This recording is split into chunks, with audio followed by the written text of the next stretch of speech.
Hello, denizens of Arden. I am Shoal, Hey everybody, Rob here. Hey guys, Comet here again. and we are the Sunderfellows. If you've been following us, we've been doing tier lists of various aspects of the game Sunderfolk recently. We have moved on to our skill cards for the various heroes. We did the Arcanist recently, and now we are on to the next alphabetically, the Bard.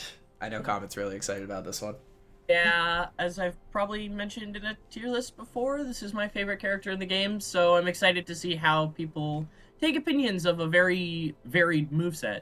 Yes, yes. And I think it's perfect for today because I think for some countries they're already celebrating Valentine's. Next like Oh, when you guys nice. probably hear this. And the Bard, I think, is perceived as the most love-related class in most RPGs. Yeah, Yep. with the heart imagery in Sunderfolk, it makes sense. Just a recap on our ranking criteria. We rank on a 5 tier list from S to D. S are game warping abilities, uniquely powerful or encounter altering in several situations.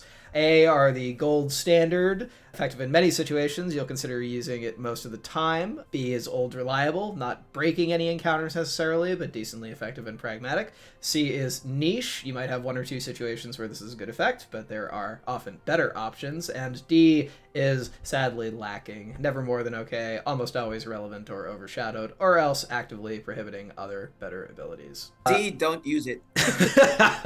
Yeah, I'm sure there's a subtitle for each of these. On that note, I think we're good to get started. To those who watched the Arcanist video, D could stand for decoy as well. Um, True, true. I'll start with the card that I think I've probably used the most consistently on the Bard, and that is Beat Drop. I would like to try and convince the both of you that I think Beat Drop is a low A tier card. Beat Drop itself is in my personal opinion, one of the stronger mobility options in the game. You get it early, and it's very applicable due to its push 3 effect. Yes, a lot of people have brought up concerns to me in situations where, oh, what if I don't want to push them exactly in a straight line and I don't have the freedom to do things with Stargate? Yeah, well, Stargate is cheating, and the Bard is trying her best. So Beat Drop allows for some amount of crowd control with the push ability, a decent static set of 2 damage, which is not super high, especially in Shadowstone, but it's mainly the push effect, the leap, and the movement after the music note creation that allows for Beat Drop to kind of serve as this mobility Swiss Army knife. Essentially, it allows you to get you where you want to be, and if you're going towards allies who in Shadowstone have probably taken way too much damage, it allows you to summon some buffs that can help them, and if you need to grab those buffs yourself, you can. Moves like this with the leap and the move really complement the Bard's 2-step in addition to all their other base benefits, because it allows you to get to where you need to be to use your allies to create those 2-steps, to get those buffs, and to get kind of a chain going. Is this card a high A tier card? No. I don't think this is like right under S tier. I think this is a low A because I can't imagine a Bard not bringing this unless for very niche circumstances. And I think it's a card that when its situations do appear, which are very quite frequently, it will serve you well and it will also make you really happy. I think you could just say you could just place it in A tier. No need for low or high. It's a very good card. I definitely agree with what you said. I think I would have just been concerned if you put it in S, No, no, no, because no. yes, it is a card that every bard is going to bring. So a couple of points I'll add on it and why I'm not moving it is one, the bard's kit, especially if you are playing in duo, lacks AoE damage. This is the Bard's best AoE damage card. It's the main weakness of the Bard, and this is their best way to actually get that damage. I think we have Power Chord, which has positioning issues. Inspire requires coordination with the party or playing with a full party to get multiple hits in. This one just consistently allows the Bard to do AoE damage. It's especially useful in Chapter 2, I think, when you have to kill off a bunch of mushrooms. And oozes, by the way, oozes. Those oozelings, the small ones. So I think the damage is perfect for that. I definitely agree as well that it allows you to move after you create notes. I dislike the bard abilities, which we'll see later on, where they just create notes, but you don't get a move. So you don't really get to use those notes. It becomes pointless. It's either the enemy steps on them and it disappears, or, it just stays there unused. So definitely a great point there. As for my pick, I'm going to rank another mobility card for the Bard. I think the Bard is very rich in mobility cards. I think they have at least three. But this is the second one. I'm going to rank Metamorph Motif, and I'm ranking it in the B tier. So I know, surprising take again, which is trademark I've had for my first cards. So why? I'm going to assess it more as a mobility card, in comparison with Beat Drop. So both of them are good mobility cards in general. Beat Drop is a good mobility card to use when you're fighting. So when there are enemies on the board. It's essentially a move 5 with auxiliary effect in creating notes and dealing damage. Metamorph Motif is a great mobility card when you just need to traverse distance and you want to be able to do something while you're doing that. First off, it's move 5 as well, and it creates music notes in between the moves, so you can actually step on the music notes as you move, so you don't really waste too much of them. Two things in specific. Number one, it creates healing music notes. It's the only Bard card which creates specific notes. Otherwise, you get them at random. Between traversing distances is the perfect time to heal up before you get into the next skirmish. So here you create notes for everybody to use while you're traveling. The Bard goes first, and they can just move across it and gain some healing of any chip damage before they get into the next skirmish. Second of all, it allows you to transform any objects in range into, again, specifically, healing music notes. If there's any other extra gold lying around, or unused notes, or slimes, or any other, objects on the board, again, this makes it so that more people can heal up before they get into the next skirmish, into the next room, or something. Yes, I'm not really particularly fond of healers roles in most RPGs, but the Bard is technically the party healer. And it does it in an efficient way because this is an out of combat kind of healing ability, which really helps in, ensuring that everybody goes into the next fight not at a disadvantage. Yeah, I'm perfectly fine with Metamorph Motif being there. I think, admittedly, heal music notes are not the ones that I'm most excited about. I'm most excited about getting an attack. I don't know how much we really care to rank the Bard passive notes per individual basis, but healing in this game generally, compared to damage racing or crowd controlling, as we've probably discussed recently, is not necessarily as efficient. But if you need healing, I do think Metamorph Motif, bang for your buck, is the best healing option for the group in the game. Just about, aside from items.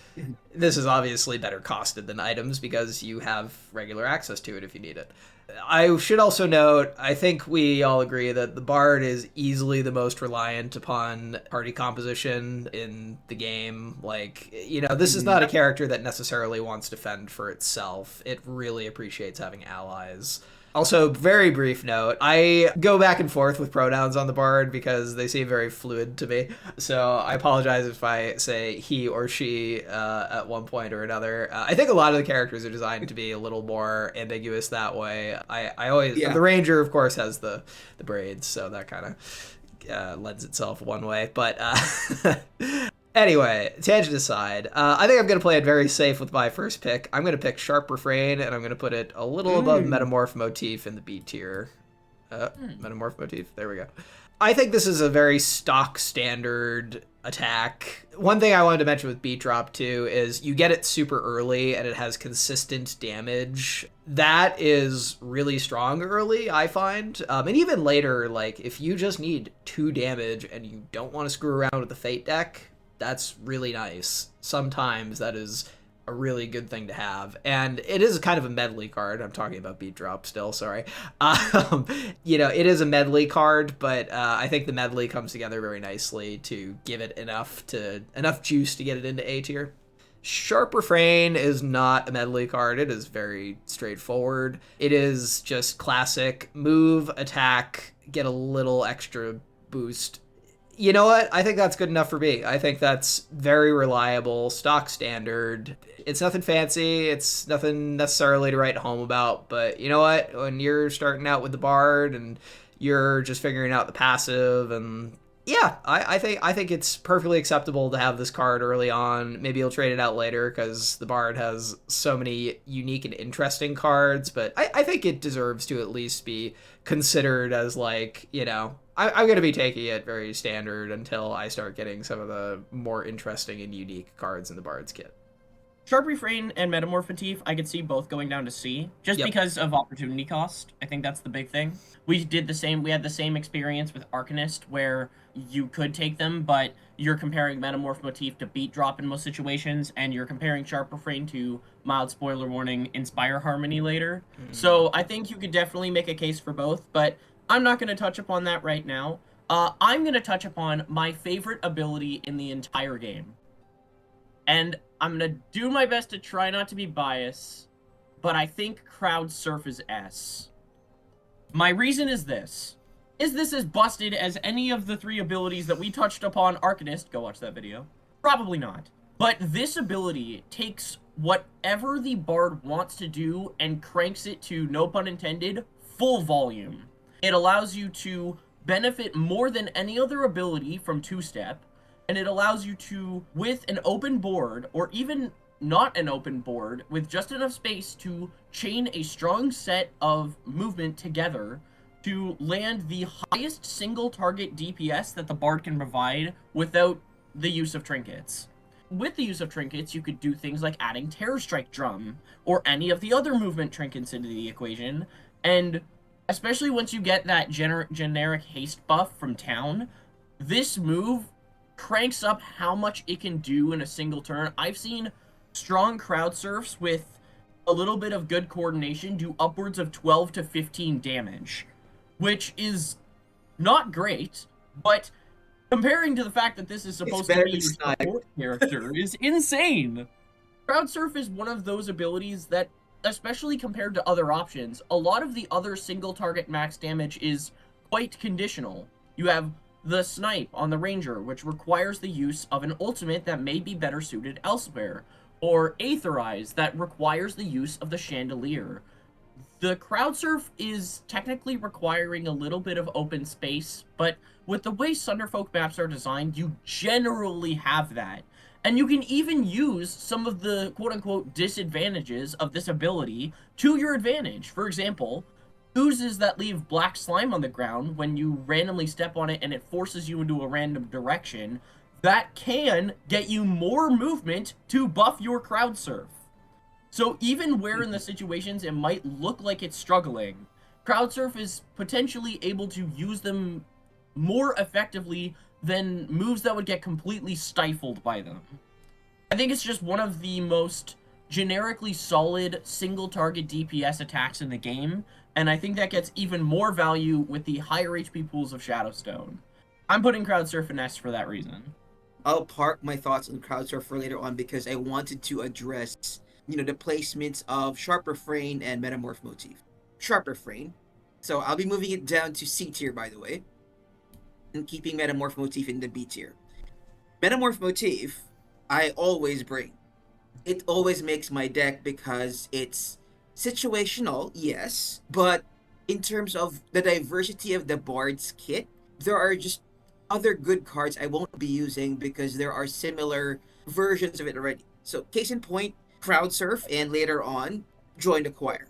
These essentially serve the same function. They are 2 sides of the same coin. You don't need both of them. Yes, both of them could be S tier cards, but you don't need to have both in the kit. They're the same thing as just single target damage.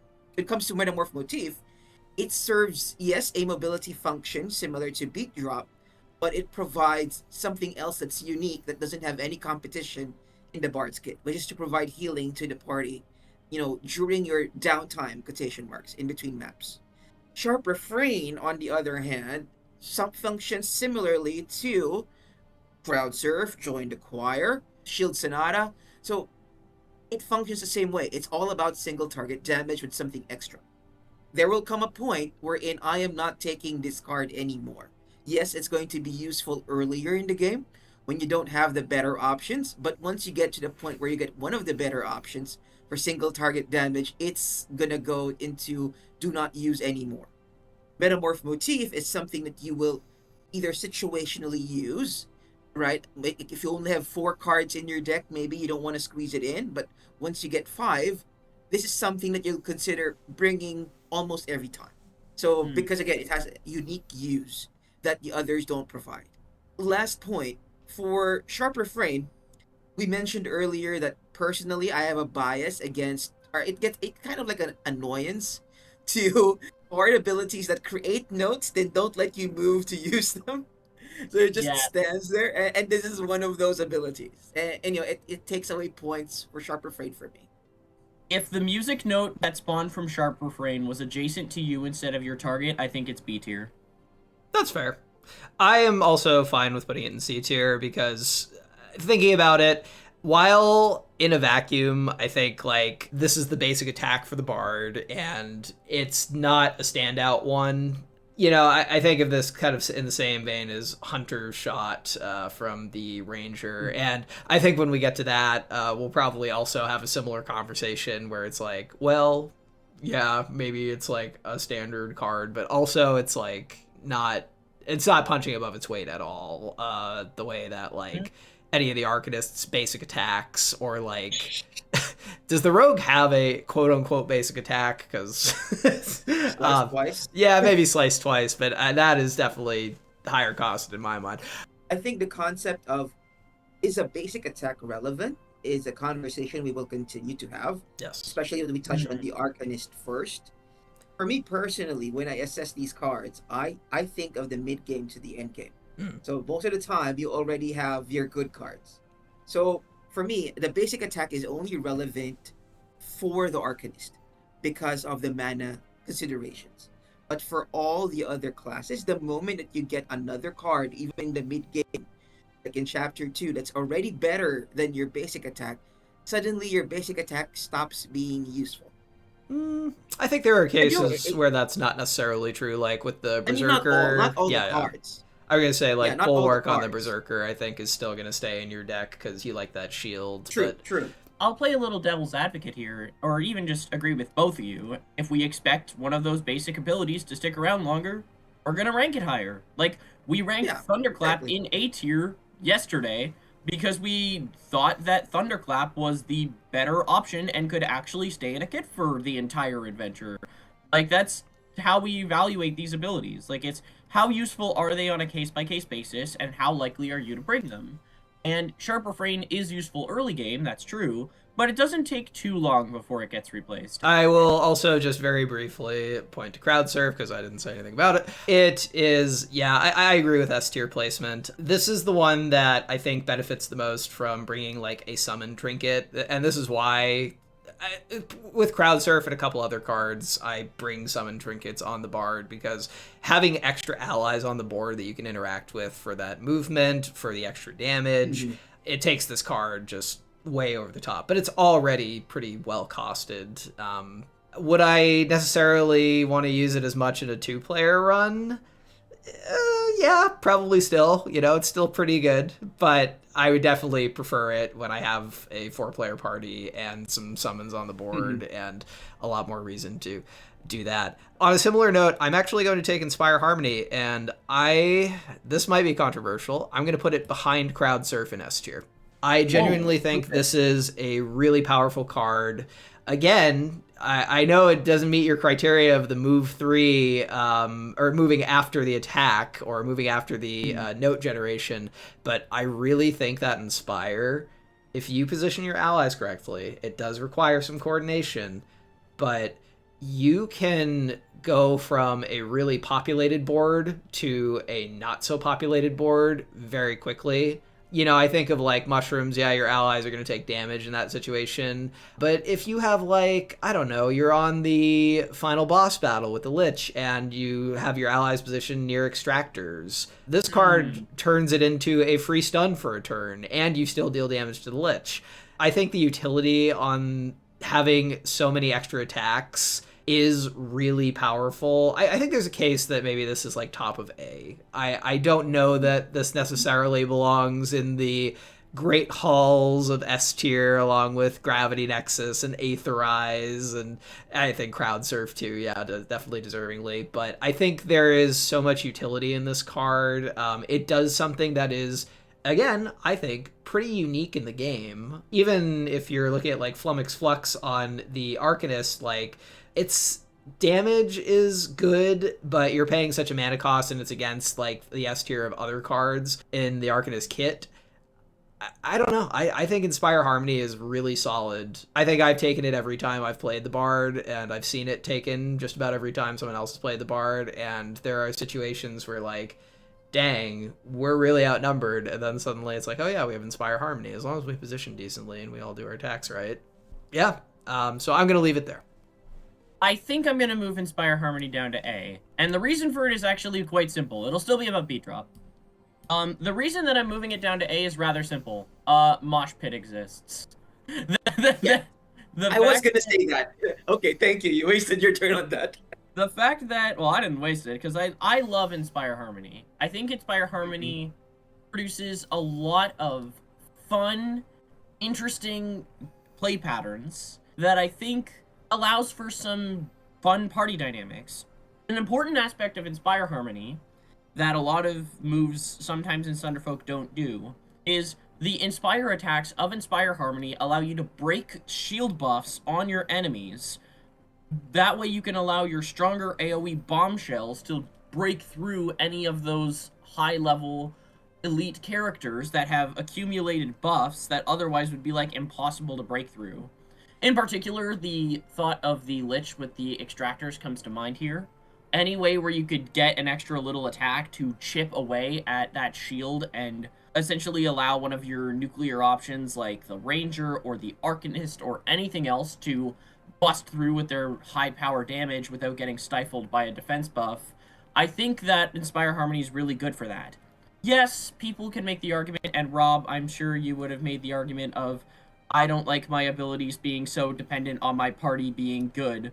But I think part of Inspire Harmony as well is that you can control a little bit of it. Like, as we mentioned, taking an ally character with the Bard, like Chirp's Whistle or any of the other whistles, is really nice, because not only does it amp up your Inspire Harmony damage from a base of 3 to 6, it also is able to use as a meat shield for potentially taking and absorbing damage, which is very necessary on Shadowstone just because of how hard things hit. So, in general, do I think Inspire Harmony is up there in the perfect echelons of what I expect of an S tier ability? No, but I think it's one of the most consistent moves in the game, and for that it should have its flowers. I agree with everything that you said. It sounded to me, if I didn't look at the ranking, you were actually petitioning to move it to S tier. But yes, moving it down to A tier for my reasoning is same. You know, it's simply because it requires coordination. It's not as easy to use compared to the other S tier cards that the Bard would have. But it does have that high damage potential depending on party coordination. It's basically the pyromancer of the Bard, if you could say so. No wonder you hate it. I'll just put it out there. If you can use an Ooze Wax Chandelier, surround yourself with 6 oozes. Yep. Use the swap trinket with something that you want to kill, like an elite or a boss. And then put the boss in the middle of the 6 oozes, and then use Inspire Harmony. That's like a base damage of 22 without drawing any fate cards, because the boss is going to get attacked 6 times. And to be fair, that does require a lot of setup, but there are a lot of situations where, like, as long as you have a couple summons on the fields, like, this goes from being, like, a, I don't know, 10 value card if all your regular allies are around, to being, like, a 16, 19, 22. Yeah, like, it can really blow up fast. I think, to be honest, Inspire Harmony, Join the Choir, and Crowd Surf all serve the same function. But Inspire Harmony also allows you to hit multiple targets if you wanted to. Crowd Surf and Join the Choir are limited to single targets. So I think that's a utility case in its point. It just either requires coordination or requires more setup. Mosh Pit does not target all allies. It just targets heroes. So Inspire Harmony This one does have a does. use case that, and it is not gated by alt cost. So Which brings me now, since I already kept mentioning it, I'm going to talk about Join the Choir. And I'm going to put Join the Choir in the S tier, ahead Yeah. of Crowd Surf. As I mentioned earlier, I think Inspire Harmony, Crowd Surf, and Join the Choir are all sides of the same coin. They all do the same thing. It's about single target damage. It's just a question of how do you get there, and then what are the auxiliary effects. For Inspire Harmony, it can do some AoE, requires some, party coordination and setup. Crowd Surf, you could either use movement trinkets, or as I mentioned earlier, the ever useful Uzwax Chandelier. You could just surround yourself with a bunch of oozes, swap through all of them, and gain all of that damage bonus before trying to swap with an ally and then going to attack an enemy. Join the Choir, on the other hand, requires just being surrounded, and then I think that's why I put it above Crowd Surf and Inspire Harmony. It's the easiest to set up. You just use an Uzwax Chandelier.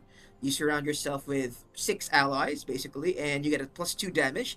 It has higher scaling than Crowd Surf. So you can easily reach 16 plus baseline damage before you even hit the enemy. And, as mentioned earlier as well, it's the usual that you don't want to be near enemies when you're attacking. Range is a very useful thing to have in Sunderfolk. Crowd Surf puts you in melee range. Join the Choir does not. So you can be, a generous distance away, range 3.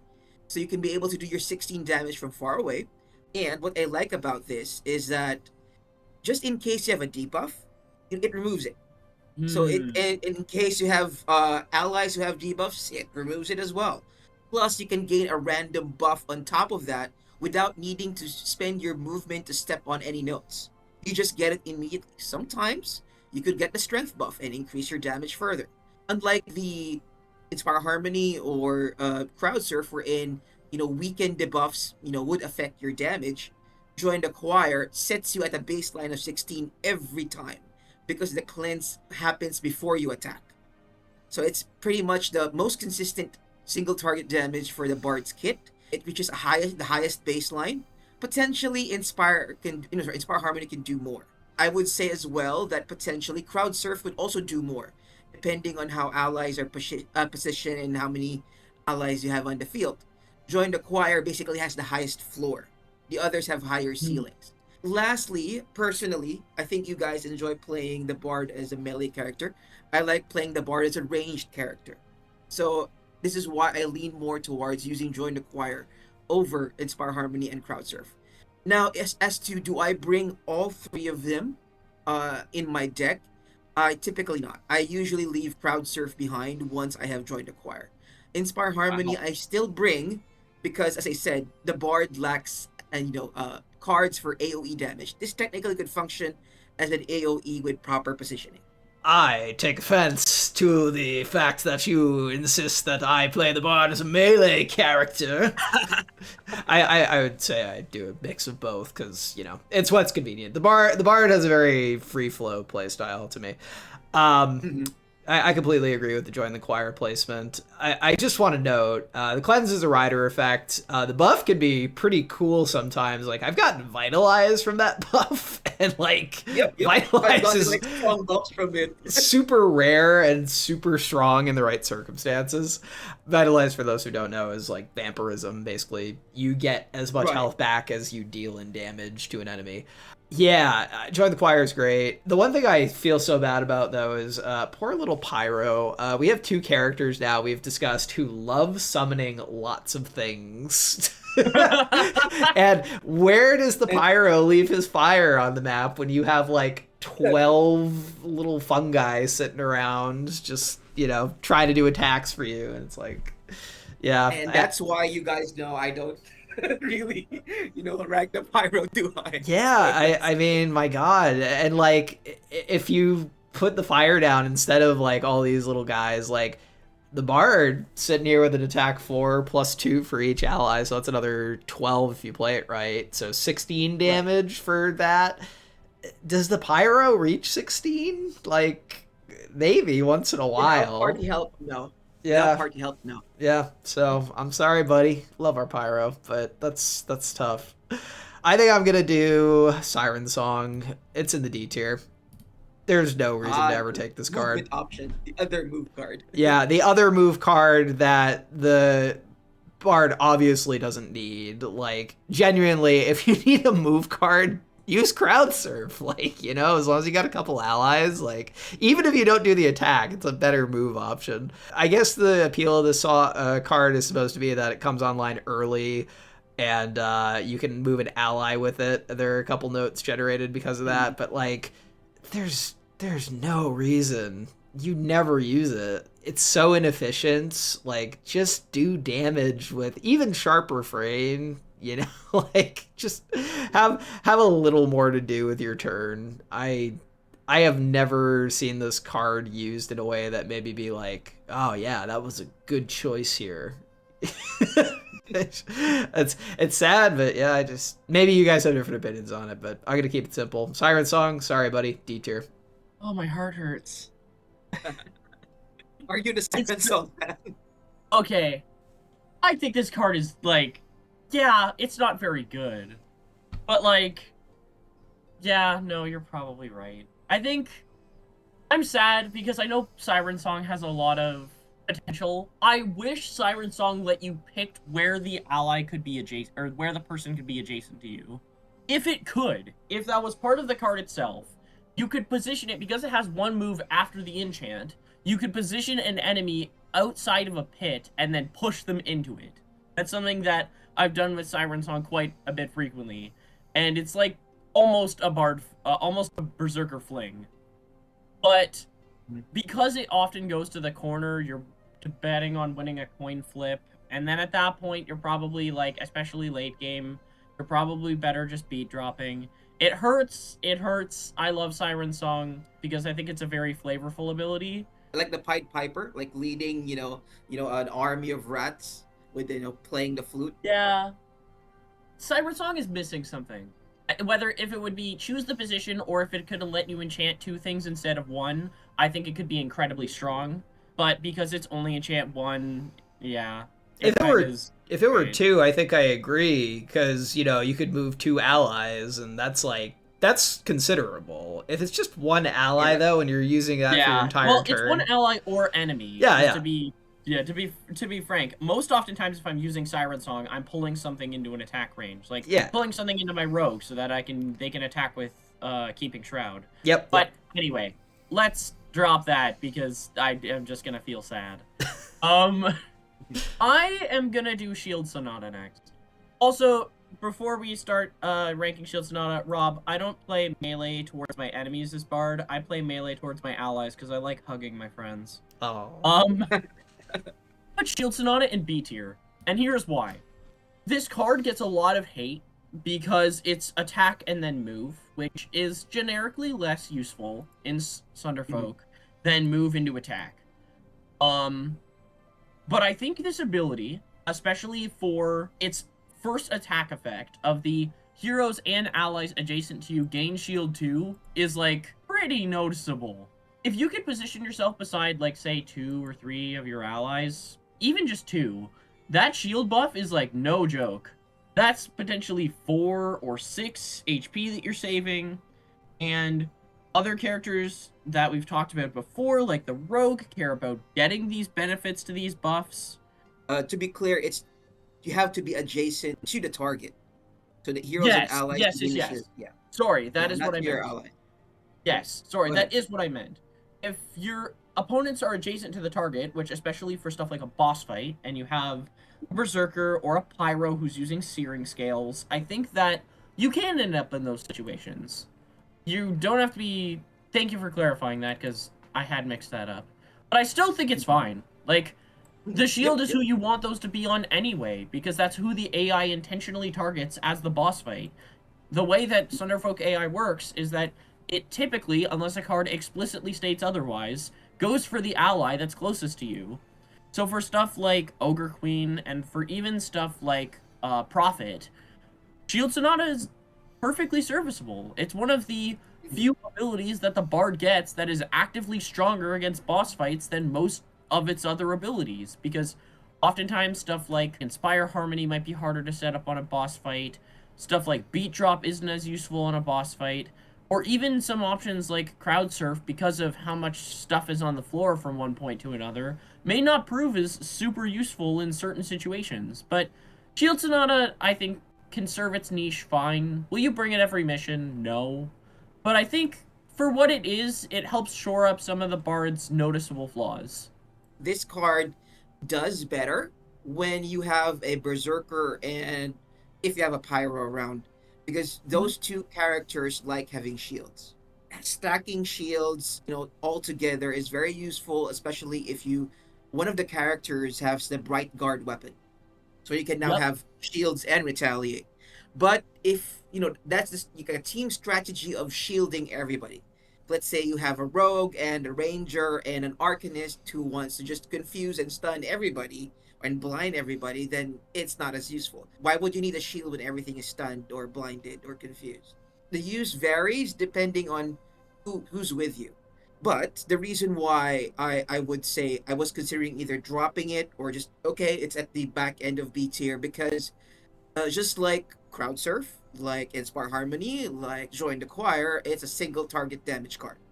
On your turn, if you need to do single target damage, you are most likely to choose one of those three, Inspire Harmony, Join the Choir, and Crowd Surf, over this guy. So you're not really bringing Shield Sonata unless the party strategy revolves around shielding and retaliating, in my opinion. So I would not put this in my deck unless that's the strategy. Otherwise, I am using Join the Choir or Crowd Surf as much as possible. For the last card, Power Chord, I am ranking in the C tier. And I'm ranking it ahead of Sharp Refrain. For Power Chord, so it's an AoE damage card, but it's something that requires that there be a gap. It's not like Beat Drop, wherein you can just jump in between a bunch of enemies and deal AoE damage. This one, there has to be a gap where you can go in between a bunch of enemies and you can deal your AoE damage. Very similar to the Berserker's Whirlwind. I might actually talk myself to bringing this up to B tier. I think I like the fact that it has push. So one thing I forgot about Power Chord is it has push, which on certain maps, if you have pits or edges, yes, that could be quite useful. And I think for the last battle where the boss has a bunch of buffs, this actually can remove the buff. Yes. Okay, and then so that has a situational use. And then strengthen, yeah, nice bonus at the end. And as we mentioned earlier, generally you want to move and attack before instead of attack then move. So actually, I'll change my ranking. My bad. Let me put this back on the B tier and then ahead of Shield Sonata. I think that on anything other than challenging, like any of the normal difficulties, Power Chord is one of the worst Bard cards than the rest. But that buff removal ability on Shadowstone is massive. That is really big. Because oftentimes you'll get in situations where enemies have stacked 3 or 4 strength buffs, and using that to eradicate the buffs is huge. It is massive how much that can matter. I actually forgot that part, and I was just like rereading the card, and oh, it pushes. Oh, it removes buffs. Okay, that changes my opinion. Because I remember from before, it was just like a strength card.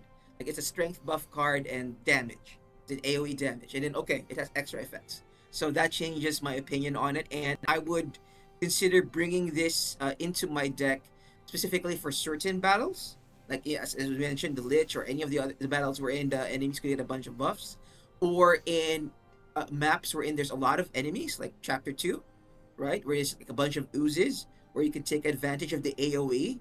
And I think that the strength buff is also nice if you're partnering with a ranger, so that could help them, use their skull rattle shots or their snipes. Yeah, I think it's a good situational card that there is a reason for bringing.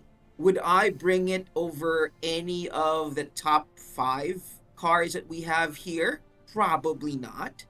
But maybe once I have the 5th card slot, unlocked, then yes, I'd consider bringing it. But for example, I'd be taking one of Join the Choir and Crowd Surf. I'll be taking Inspire Harmony. I'll be taking Beat Drop and Metamorph Motif. This would be kind of like my flex card.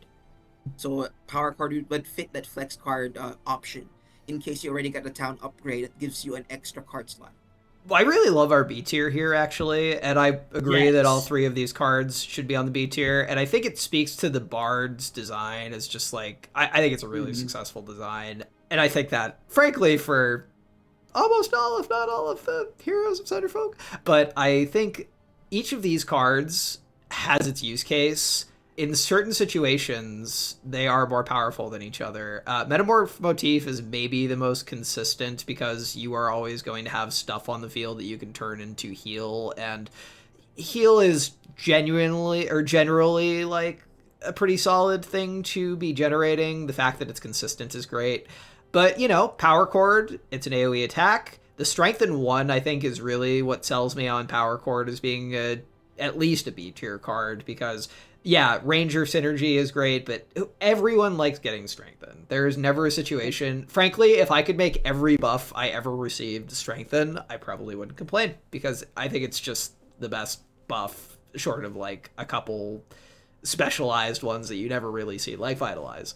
And then Shield Sonata, like Shield, I'm not always thrilled to get it, but like I'm never not happy to have it. And the fact that this can generate up to 3 shield for multiple characters in your party, probably realistically you're only going to be generating it for like 1 to maybe 2, but I think there are absolutely situations, like we mentioned, boss battles, where this is a really solid card. I really like all 3 of these. I do agree that these ones in our S and A tier are cut above, but I'm never unhappy to see these ones in my deck either. I think I'm fine with everything's placement currently. I guess I'll turn it over to Comet if you want to make any adjustments. I love this B tier. I think all of them speak to the different buffs of the Bard. To clarify something about Sonata, it's a lot better in the situation where, like, oh crap, I need to get out of a really sticky situation.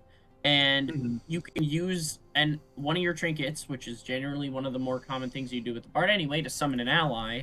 And then if you summon that ally and give it a defense buff as you need to get from A to B, it's able to buy you a lot of time. Like, that shield buff is really big. It's like a 20% HP health increase on the thing that you summon, because most things float around like 10, 11 HP. I think that Sonata itself is good in emergency get out of troublesome situations, which, especially against the higher damage stuff, does matter. I think Power Chord is also good for that, but when you're in a more, like, when you're in a you can't escape situation, it's good to drop the buffs on everything else to get it to be in a fight you can win. And then Metamorph Motif is probably the one I'm actually the lowest on, but that's probably because I'm also the highest in the group on beat drop. To provide some context for the viewers, I thought before this conversation, and before yesterday when we started talking about it, that Metamorph Motif was the worst card in the game. But the more I've thought about it, I've thought about, like, the situations, like, especially the first Wraith mission with all the boom shrooms on the floor. I've thought about, like, the spider missions later. Unfortunately, you get this after the chapter 1 spider missions, which is sad, because it would be lovely there. But I think there's enough situations that it's fine for me to keep it where it is. I think these 3 are incredibly close. Yes. I think that is very, very, very close between them. Like, any order of them you could show me and I would not be upset. I think I want to, in my next Bard playthrough, which I'll play again because I adore this character, I'll take these 3 for a spin, and if I have changes to this in the future, I'll let you 2 know. One card I wanted to point out, I was going to say Inspire Harmony. Do we want to keep it at A tier? I know we already moved it. Does it belong in S tier? Yeah, let's keep it there. I think it's as simple as this, Shoal, and I'd like to trust in your ranking, because I think when we get to our general ranking in the future, Inspire Harmony is going to be the card that needs to be beaten to get into S tier. Ah, interesting. Okay. Because it is very strong. It itself is incredibly strong, especially with ally summons, with Chirp's Whistle, and all the other things. But it could be the gatekeeper to the broken things. I think I agree with that. Yeah, now that you put it that way, it's definitely like the absolute top of A tier for me if it's not going in S tier. Oh, yes. Yep. I said I would have been fine with Inspire Harmony at the bottom of S. I just think that how good it is really fluctuates depending on how are you guys equipped. What's the coordination like between the party members? Are you playing full party, a trio, or a duo? the power of the card really fluctuates depending on what's going on, unlike the others, which can be more stable and consistent. That's why it kind of like straddles that line between A and S. There are other characters that do want to use allies for their trinket slots. Like, I can think of the Yep. rogue potentially wanting to do so because they want to have an Arcanist. ally that can eat a hit and take shroud. And the more of those that you have, the more potential Inspire Harmony has more situations where it can be useful. So would you intentionally Yep. build your party around Inspire Harmony? No. Please do not Yes. do that. I like having each of the characters do Yes, their I unique would. thing. In the situation where it's already happening, it has its niche. I think, like I said, I'm fine with it. I love that we've ranked 7 of the cards as potentially useful for the bard, and even stuff like Refrain and Siren Song have their niche situations. So I'm happy that the way this tier list is now. You mentioned Siren Song as being a disappointing ranking for you. Do you think there is a case for it being higher? Do you think it could belong in the C tier potentially, or? For me, no. C tier means situational. Like you think there would be a situation where you'd bring it. On this situations, I'd probably use crowd surf. I'd probably use metamorph motif. I'd use beat drop. All of the mobility situations where I can think of bringing this, I'd use another card. The enemy So pull I mean, mechanic, aside from like the Berserker pull, I think is pretty unique, but yeah, I also trouble, and that's what I'm basically asking. Can anyone bring up a situation where that would be like really advantageous? Can I make a pitch for something else? Sure. sure. Once we do our collective tier list someday, I want this to be one of the higher D tier cards because unlike the stuff we saw with Arcanist yesterday, it doesn't actively debilitate your game plan. I think I'm alright with that. The Arcanist illusion abilities actually take the mana that you'd want for something else. This is like, Right. this is soft, and you won't bring it up compared to the other options, but at least it doesn't intentionally hurt yourself. It doesn't compromise your future turns. For me, one last note, Shield Sonata. So Shield Sonata, one thing I'd like to point out here is that among all of the Bard's cards, this is the most defensive card. So when Yup. there are situations wherein getting a lot of damage out is not enough to kill the enemy, and then you're close to Yes. dying, this is the card that you use.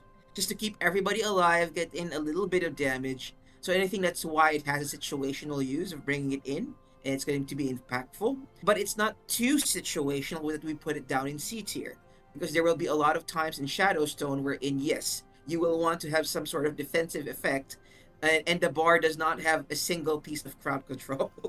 There's no stuns, there's no confuses, there's no blinds. So this is the best that they can do. So I think it's perfectly placed. I will say though that there could be a time wherein Shield Sonata in particular would feel better better than a B tier card. It would feel like it's like your bread butter card, or you might put it at S tier, as I mentioned earlier about the whole mechanic of the party is about shields and retaliate. So that could be a time where it could rise above or punch above its weight. But yes, other than that, I think it's perfectly placed. I think also it could feel worse than an B tier card sometimes just because that attack and then move might stop you from hitting anything and then you feel omega sad. Correct. I think it's perfectly placed. Thank you all for joining us. We'll be back next time to discuss the Berserker. I have a feeling that one's gonna be a real slobber knocker. I have a feeling. So stay tuned for that, and in the meantime, see y'all out in the Sunderlands. Keep strumming along, minstrels!